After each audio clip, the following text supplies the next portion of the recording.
Bonjour, nous sommes le mercredi 19 octobre et je vous propose la situation des cultures de laine. Céréales, les semis d'escourgeons sont maintenant terminés et les levées sont en cours. En ce qui concerne les blés, les semis se poursuivent au gré des récoltes de betteraves, pommes de terre ou maïs. Toutes les variétés sont maintenant dans leur bon créneau de semis. Les levées progressent avec les pluies et les températures plus douces cette semaine. Les parcelles les plus avancées dépassent même les 2 feuilles pour les semis les plus précoces. En ce qui concerne les ravageurs, 2 ravageurs sont à surveiller. Le premier, les limaces. Les limaces sont à surveiller dès la germination.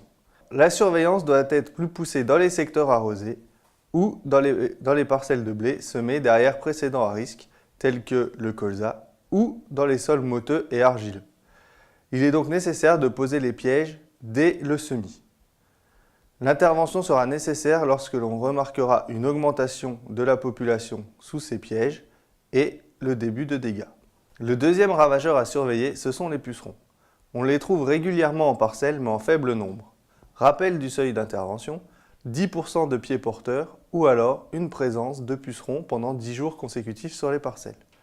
Pour les parcelles protégées insecticides au semis, la protection dure pendant 6 semaines. Il n'est donc pas nécessaire d'intervenir à l'heure actuelle.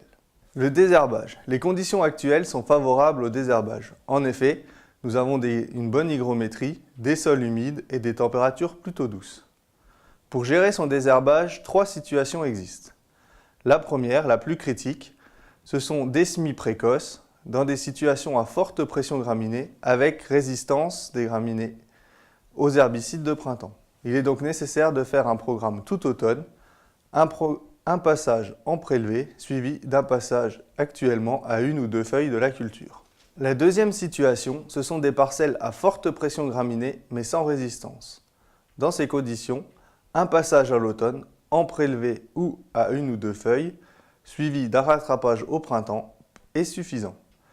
La dernière situation, ce sont les parcelles à faible pression graminée et en semi-tardif, où là, un passage au printemps est largement suffisant. Ces passages herbicides ne doivent pas être un prétexte à l'application d'un insecticide en végétation. Les colzas, les parcelles vont du stade 3 feuilles à plus de 10 feuilles. La croissance cette semaine est rapide à la faveur des pluies, des températures douces et puis surtout de la disponibilité en azote dans les parcelles. Alors on a un certain nombre de parcelles qui sont peu développées aujourd'hui. Alors pour les parcelles qui ont moins de 4 feuilles, on est toujours en une période de risque petite altisse, enfin altisse en général. Je vous rappelle que le seuil, en fait, il est de 8 plantes sur 10 colonisées par des altises avec des morsures et puis des surfaces détruites à peu près d'un quart, ce qui fait quand même pas mal de dégâts. Aujourd'hui, peu de parcelles sont concernées du fait d'une température qui a baissé et puis d'une faible activité de ces insectes. Donc pour les parcelles à moins de 6 feuilles, le risque puceron est encore présent. Le risque, c'est d'avoir plus d'un pied sur 5 colonisés. Et en fait, les choses se jouent à la parcelle, donc ne généralisez pas les interventions si c'est nécessaire. Allez voir chaque parcelle, surveillez attentivement chaque parcelle pour vérifier la présence ou non de pucerons. Alors les limaces, elles sont présentes, on les retrouve sur beaucoup de parcelles. Leur activité est réduite malgré les pluies de ces derniers jours. Alors il faut surveiller en priorité les colzas qui sont en retard, les parcelles motteuses, argileuses, et puis aussi les bordures de parcelles qui sont en chaux mais qui n'ont pas été travaillées depuis la moisson, puisqu'on avait déjà des grosses populations de limaces pendant le mois de juillet et le mois d'août, et finalement l'absence de travail du sol ne les a pas contrariées. Elles sont enfouies dans la végétation, dans les failles du sol, mais elles sont quand même assez nombreuses. Pour les gros colzas, on a quelques larves d'altise, de grosses altises qui sont observées. Les attaques sont faibles. Et en fait, une intervention sur ces larves ne se justifie que lorsque 7 pieds sur 10 sont colonisés, enfin, présentent des galeries et sont colonisés par ces larves.